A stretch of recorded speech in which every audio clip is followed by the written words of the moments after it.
अस्सलामुअलैकुम, मैं हूं अमरीन अली और आप देख रहे हैं वॉइस ऑफ उर्दू। एक नजर आज की हेडलाइंस पर।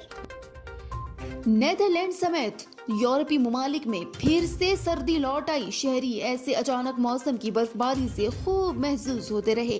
इस बर्फबारी का अहवाल बता रहे हैं इमरान इकबाल नेदरलैंड से। जी इमरान, बताइएगा। जी अमरीन, बिल्कुल ये बहुत अजीब सी बात लगती है कि अप्रैल के महीने में हम यहाँ पे स्नो देख रहे हैं। यहाँ के जो अपने डच शहरी हैं उनसे जब मैंने बात की तो उन्होंने कहा कि हमने अप्रैल में कभी भी इस तरह की स्नो नहीं देखी थी। ये इस दफ़ा हुआ है और बहुत अच्छा लोगों को लग रहा है। बज़ाहिर यहाँ पे लॉकडाउन है लेकिन वो उसमें काफ़ी नरमी कर दी गई है और बहुत से कारोबार खोल दिए गए हैं।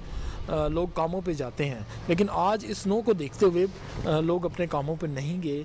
उन्होंने एंजॉय किया आज का पूरा दिन और हम भी एंजॉय कर रहे हैं। लेकिन यहाँ पे सर्दी बहुत ज़्यादा है।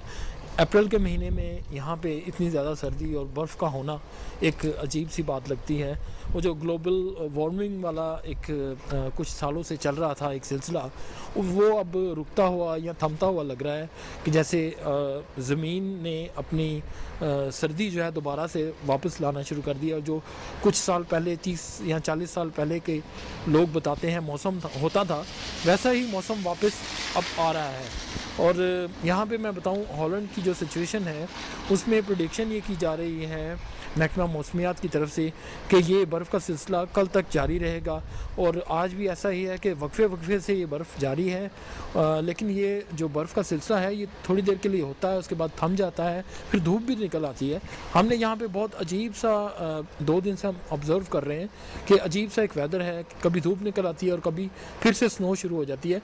बारिश नहीं है लेकिन स्नो होती है और बहुत ज़्यादा मिकदार में होती है। आप देख सकते हैं कि गाड़ियों के छतें जो हैं वो इस वक्त स्नो से कवर्ड हैं, लेकिन जो रोड्स हैं उनके ऊपर इतनी ज़्यादा बर्फ़ नहीं है। वो इसलिए कि ये बर्फ़ जैसे ही ज़मीन पे पड़ती है तो ये पिघल जाती है। लेकिन छतों के ऊपर, घरों की छतें और ये गाड़ियाँ जो हैं, यहाँ जो आप ग्रास है ये देख सकते हैं कि ये पूरा ढक गया है और इसने बर्फ़ चादर ओढ़ ली है। जी, मज़ीद खबरों के लिए हमारा फेसबुक पेज और यूट्यूब चैनल सब्सक्राइब करके मज़ीद वीडियोस देख सकते हैं। देखते रहिए वॉइस ऑफ उर्दू यूरोप।